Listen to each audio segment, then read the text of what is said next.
My name's Lauren, and I just turned 15 when everything in my life changed. Let me tell you about my family. On the outside, we seemed like a normal family. Dad worked really hard, and Mom stayed home. I had a little sister, Olivia, who was 8 years younger than me. Dad was a manager at a big company that actually belonged to my grandmother on my mom's side.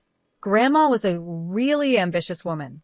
She started with some laundromats and later grew the business by making laundry detergents and household cleaning products. When she decided to retire, she offered the company to Mom, but Mom didn't want it, so Dad took over. That's when things started to get complicated. I remember the day everything fell apart. I was in my room trying to focus on my homework when I heard Mom yelling at Dad downstairs. "You're nothing but a loser, Frank. This is my house, my family's business. You should be thankful I let you run it." Things got worse in the weeks that followed. Mom and Dad barely spoke, and when they did, it always ended in a fight. I tried to keep Olivia busy, but even at 7 years old, she knew something was wrong. Then came the day that changed everything. I came home from school to find Dad standing in the living room with a suitcase by his feet. "Dad," I said, my voice shaking. "What's going on?" He walked over and pulled me into a tight hug. "I'm sorry, sweetheart," he said. "I can't stay here anymore. It's not good for anyone." I felt like I couldn't breathe. "But what about Olivia? What about me?" I asked. He pulled back, his eyes full of tears. "I love you both so much. Never forget that. But sometimes love just isn't enough." He kissed my forehead, then walked over to Olivia, who was watching with wide, confused eyes. He knelt down and hugged her tightly. "Be good for your big sister, okay, pumpkin?" And just like that, he was gone. The door closed behind him, leaving me feeling empty. Mom came home an hour later. When I told her Dad had left, she didn't seem surprised. She just nodded like she had been expecting it. "Good riddance," she muttered. "Mom," I couldn't believe what I was hearing. "How can you say that?" She turned to me with cold eyes. "Your father cheated on me, Lauren. Over and over again." I couldn't take it anymore. That night, everything changed forever. I lay in bed and could hear Mom talking on the phone in her room. She was laughing, sounding happier than she had in months. I wondered who she was talking to, but I was too tired to care. Just when I thought things couldn't get any more complicated after Dad left, Mom hit us with another surprise. One morning, while we were having breakfast, she announced, "I have some news. I'm getting married." I almost choked on my cereal. "What?" "Mom, Dad's only been gone for 3 months." She waved her hand like it was no big deal. "Sometimes true love happens unexpectedly, Lauren. You'll understand when you're older." 2 weeks later, Paul moved in. He was okay, I guess. He was tall and good-looking in a way that made people say, "Oh, he seems nice." But from the start, something about him didn't sit right with me. He made an effort with Olivia, playing games with her and helping with her homework, but with me, it felt like I didn't exist. Meanwhile, things were changing at the company, too. After Dad left, Mom took over, and she brought Paul in to work with her. They seemed to work well together, always talking about business plans. I tried to focus on my own life, school, friends, and the usual teenage stuff, but it was hard to shake the feeling that I was becoming invisible in my own family. Things got worse when Mom and Paul announced they were opening a new branch of the company in another city. One evening, Mom said, "We're moving. It's a great opportunity for the business." Then she added, "Paul and I have been talking, and we think it's best if you stay here." I couldn't believe what I was hearing. "Stay here?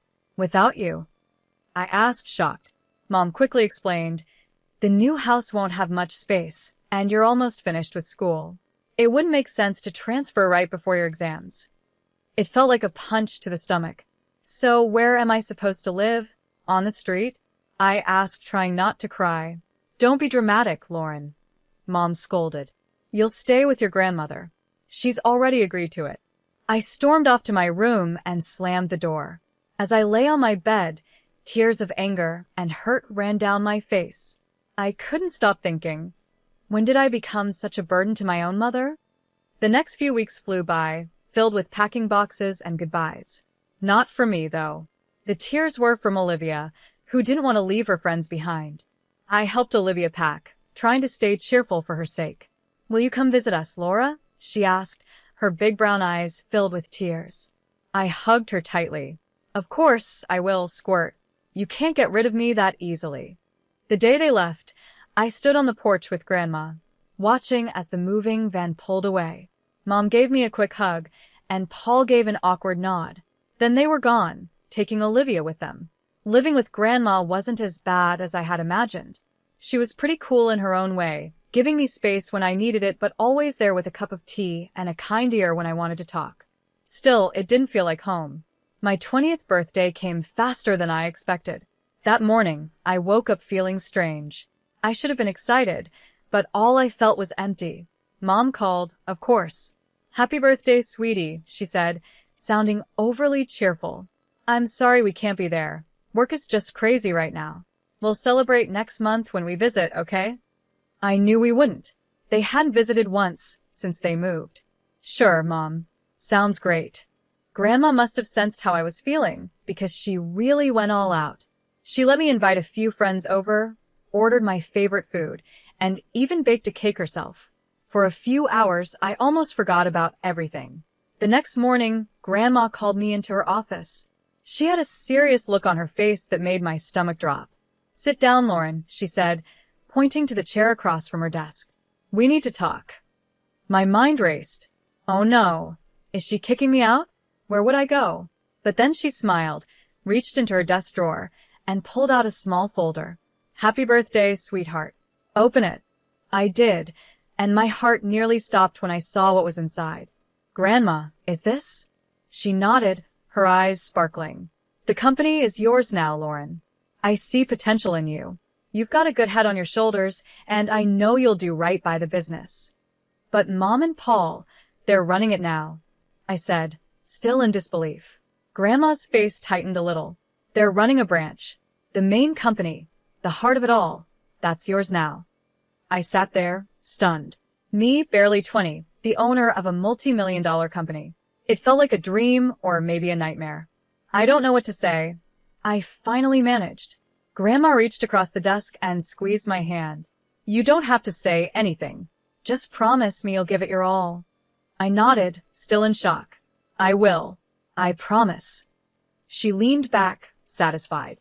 "Good. Now, I have one more piece of advice for you, and I want you to listen carefully." I leaned in, hanging on to every word Grandma said. "Call your father," she told me. "There's more to the story than you know. Talk to him, even if it's just as a consultant, but hear him out." It took me a whole week to find the courage to call Dad. We decided to meet at a small cafe downtown. When I saw him, my heart tightened. He looked older, tired, but his eyes brightened when he saw me. There was an awkward silence at first, but then everything spilled out: the divorce, Mom's remarriage, the move, and Grandma's gift. Dad listened quietly, his face showing all kinds of emotions. When I finished, he took a deep breath. "Laura, there's something you need to know about the divorce." Then he told me everything. How Mom never respected him, always putting him down and calling him a loser, making him feel worthless. He explained how, after a huge fight, he got drunk and made the biggest mistake of his life. "I cheated on her," he admitted, his voice heavy with guilt. "I regretted it right away, but your mother used it against me. She threatened to take everything, even you and Olivia. She wanted me to leave, give her all the property, and pay alimony." I sat there shocked. This didn't sound like the Mom I thought I knew. "Why didn't you fight it?" I asked. Dad looked at me with sadness and love in his eyes. "Because of you and Olivia. I didn't want you both to go through a messy, public divorce. I thought this would be easier." As we talked, it felt like a huge weight was lifted off my chest. For the first time in a long time, I felt like I had my dad back. Before we left, I took a deep breath and asked, "Dad, how would you feel about helping me with the company as a consultant?" His smile was all the answer I needed. The next few months were a whirlwind. I studied for exams, spent long nights cramming, and before I knew it, I was standing on stage at my high school graduation with a diploma in hand. Grandma was in the audience, smiling proudly. Mom and Paul were nowhere to be seen, but by then, I'd learned not to expect much from them. As summer came, I focused on college applications. With Grandma's support and Dad cheering me on from afar, I aimed high. When the acceptance letters started arriving, I could hardly believe it. But the biggest surprise came when I opened the financial aid package for my top choice. Full ride. I stared at the letter in disbelief. Grandma cheered and pulled me into a hug. I knew you could do it, kiddo. All those late nights and competitions paid off. I decided to major in business management. It seemed like the smart choice, especially now that I had the company to think about. I now had a company to run, and the idea still felt unreal, but I was determined to make Grandma proud. To celebrate my college acceptance, Grandma decided to throw a small party, just the two of us. We got some fancy takeout, and a bottle of sparkling cider. Grandma wasn't about to let me drink champagne, even though I was an adult now. We were halfway through dinner when the doorbell rang. Grandma frowned, clearly not expecting anyone. "I'll get it," I said, putting down my fork. When I opened the door, my stomach sank. There stood my mother and Paul, looking annoyed and impatient. Before I could say anything, they pushed past me into the house. Mom didn't waste time on greetings. "Mother, we need to talk about the company. Now." I stood there, stunned, as Mom launched into a rant. She didn't even look at me, didn't ask about my graduation or college. It was like I wasn't even there. "Why can't we access the main accounts?" she demanded. "And why are you blocking the transfer of funds to our branch?" Grandma's expression hardened. "Because it's not your decision anymore, Kelly. The company belongs to Lauren now. She's the one who'll decide its future and manage its finances." The room went silent. I could feel the tension hanging in the air. After Grandma's words, I saw a wave of emotions cross Mom's face. First shock, then anger, and finally, something calculating. Suddenly, her whole attitude shifted. "Lauren, sweetheart," she said, her voice dripping with fake kindness. "I've missed you so much. Why don't you come live with us?" I blinked, caught off guard by this sudden change. Mom stepped closer, reaching out like she wanted to touch my arm. Instinctively, I stepped back. "We've settled so nicely in the new city. We have a beautiful house, and there's a room just for you. We could set up a desk and get you a new computer for your studies and work." "No, Mom," I said firmly. "I'm happy here. I have my friends, my school, and Grandma needs me." Mom's smile wavered for a moment, but she quickly recovered. "Well, if that's the issue, we could always move back here. We could live in our old house, just like before. Wouldn't that be nice?" I shook my head. "It's not about the house, Mom. It's about everything." I could see the anger building in her eyes, barely contained. Before she could say anything, I decided to ask the question that had been burning inside me for months. "Mom, why did you really divorce Dad?" She froze, taken aback. "Well, your father, he cheated on me. Multiple times. I got tired of it. He left us for his mistress and didn't even pay alimony." "That's not true," I said quietly. I said, "Dad told me everything. It only happened once, and it was because of how you treated him. He didn't abandon us, you kicked him out. And he's been paying alimony regularly." Mom's face twisted with anger. "How dare you? You ungrateful little brat. You have no right to interfere in my personal life. Everything here is mine, and I decide who lives where." Grandma, who had been quietly watching, finally stepped forward. Her voice was calm but firm, stronger than I had ever heard before. "That's enough, Kelly," she said. "You seem to have forgotten a few things. This house, the company, they belong to me, not you. I gave the company to Lauren because I trust her judgment more than yours right now. I think it's time for you to leave." I watched with mixed emotions as Grandma firmly escorted Mom and Paul out of the house. The door clicked shut behind them, and I felt a strange mix of sadness and relief. I had lost something today, the last bit of hope I had about my mother. But I gained something to a clear sense of my future and the comfort of knowing I wasn't alone. "What now?" I asked, my voice muffled against Grandma's shoulder. She pulled back and gave me a small smile. "Now, we get back to celebrating your college acceptance. And tomorrow, we start planning for your real future, not the one your mother tried to force on you." The next morning, after the confrontation with Mom and Paul, I woke up to the sound of voices downstairs. Curious, I crept down the stairs and peeked into the living room. To my surprise, Dad was sitting on the couch, deep in conversation with Grandma. I sat down next to them, and Grandma explained why she had called Dad over. "I've been thinking about Olivia," she said. "Your mother, well, I'm not sure she's in the best position to care for her right now. I've suggested your father seek custody of Olivia." I felt a surge of hope. "Really? Dad, are you going to do it?" He ran his hand through his hair, looking both nervous and determined. "Yeah, I am. It won't be easy, but Olivia deserves better than what she's getting now." I couldn't help it. I threw my arms around him. "Thank you, Dad." As we pulled apart, Grandma cleared her throat. "There's more," she said. "I've hired a private investigator to look into your mother and Paul's affairs." Over the next few weeks, life settled into a strange, new rhythm. I started my college classes, diving into my studies with a focus I had never felt before. Dad started coming over regularly, and we worked on fixing our relationship. It felt good to have him back in my life. Then, about 2 weeks after that conversation, Grandma called us both over. Her face was serious as we sat down. "The investigator's report came in," she said, getting straight to the point. "And it's worse than we thought." She laid out the facts, each one hitting me like a punch. Mom had been cheating on Dad for years, long before the divorce. Her affair with Paul had started while she was still married to Dad. There were hotel receipts, records of expensive gifts, all of it painting a clear picture. But that wasn't even the worst part. "Paul is a con man," Grandma said, her voice firm. "He's done this before. He charms wealthy women, convinces them to move their money, and then runs off with it." I felt sick. "So, when they wanted to move the company's money," Grandma nodded. "Exactly. He was planning to steal it and disappear."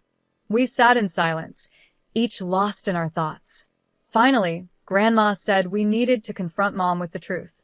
We set the meeting for the next day. Mom arrived at Grandma's house, looking annoyed and impatient. Her expression changed when she saw Dad was there too. What followed was one of the hardest conversations I've ever been part of. Grandma laid out all the evidence, the affair, Paul's history of fraud, and his plan to steal from the company.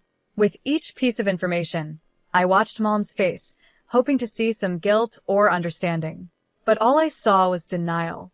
"This is ridiculous," Mom said, sounding defensive. "Paul loves me.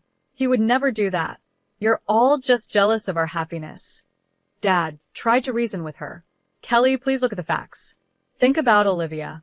Is this the kind of man you want around our daughter?" But Mom wouldn't listen. She stood up, her face red with anger. "I don't have to listen to this. Paul is a good man, and I trust him completely. You're all just trying to ruin my life." With that, she stormed out, slamming the door behind her. As we sat there, I realized something: this wasn't the end. It was just the beginning of a long, hard battle. But looking at Dad and Grandma, I knew I wasn't facing it alone. The next few months were a whirlwind of legal battles and emotional ups and downs. With Grandma's strong support and her legal expertise, Dad filed for custody of Olivia. I tried to stay focused on my studies, but it was hard not to get distracted by everything happening around me.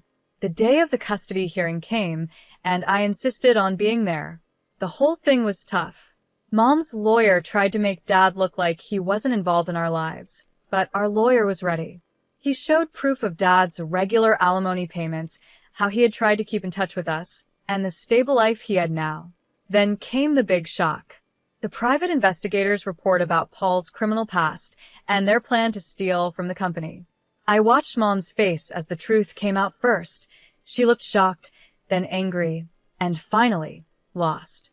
For a moment, I almost felt sorry for her. Almost.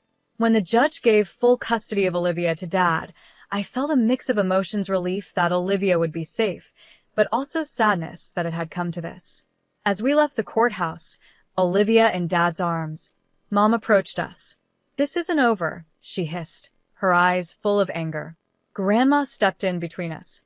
"Yes, Kelly, it is. Go home." Things only got worse for Mom after that. The judge ordered her to pay child support to Dad for Olivia. It was a huge shock for her, since she'd always thought she'd be the one receiving support, not paying it.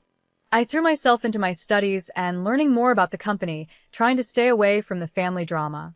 But I couldn't help feeling a bit satisfied when I heard that Paul had left Mom, running off with another woman and a large chunk of Mom's personal savings. One evening in autumn, Dad called me. His voice was tense with emotion. "Your mother showed up at my place today," he said. "She wants to make up, said she made a mistake, and wants us to be a family again." My heart tightened. Part of me, a small part, wanted him to say yes, wanted things to go back to how they used to be. But I knew better now. We'd all been through too much. "I told her no," Dad said firmly. "I told her that ship sailed a long time ago and that I wouldn't put you or Olivia through that again." I let out a breath. I didn't realize I was holding. "Good," I said, surprised at how strong my voice sounded. "You deserve better, Dad. We all do." There was a pause, and then Dad spoke again. I could hear him smiling. "When did you get so wise, Laura?" I laughed, feeling lighter than I had in a long time. "I learned from the best." After I hung up the phone, I looked around my room at Grandma's house. My textbooks were scattered across the desk next to a stack of company reports, and photos of me with Dad and Olivia smiled back from the bulletin board. This wasn't the life I imagined a year ago. It wasn't perfect, there was still a lot to figure out and plenty of challenges ahead, but it was real. It was mine. I thought about Mom, now alone after all her plans and manipulations. I felt a little pity, but it was mostly replaced by a sense of justice. She made her choices, and now she had to deal with the consequences. As for me, I had a family that loved me, a company to run, and a future full of possibilities. It wasn't the path I expected, but standing at the start of my new life, I realized something important. Time flew by as I balanced college and managing a multi-million-dollar company. Before I knew it, I was halfway through my degree, buried in textbooks and financial reports. The weekdays were filled with lectures and late-night study sessions, but the weekends were sacred. Every Sunday, I packed my bag and headed home to Dad and Olivia. The moment I walked in, Olivia would run to me, yelling, "Laura," and tackle me with a hug. At 12, she was all long legs and boundless energy. Dad would step out of the kitchen, usually wearing an apron, just in time for dinner. He'd grin and say, "Just in time for a meal." Those weekends became my anchor. We'd eat dinner together, with Olivia excitedly talking about her week at school, while Dad and I discussed the company. After Olivia went to bed, Dad and I would often stay up late, going over business strategies. Thursdays were always spent at Grandma's, where she cooked up a feast, filling the house with the smell of roast chicken and apple pie. After lunch, we'd sit on the porch, talking about everything and nothing. "I always knew you had it in you, Lauren," Grandma would say, squeezing my hand. As graduation got closer, I felt both excited and nervous. Dad, true to his word, was running the company smoothly while also preparing me to take over. One evening, he told me, "I'm ready to hand over the reins whenever you are." I hugged him tightly. "Thank you, Dad, for everything."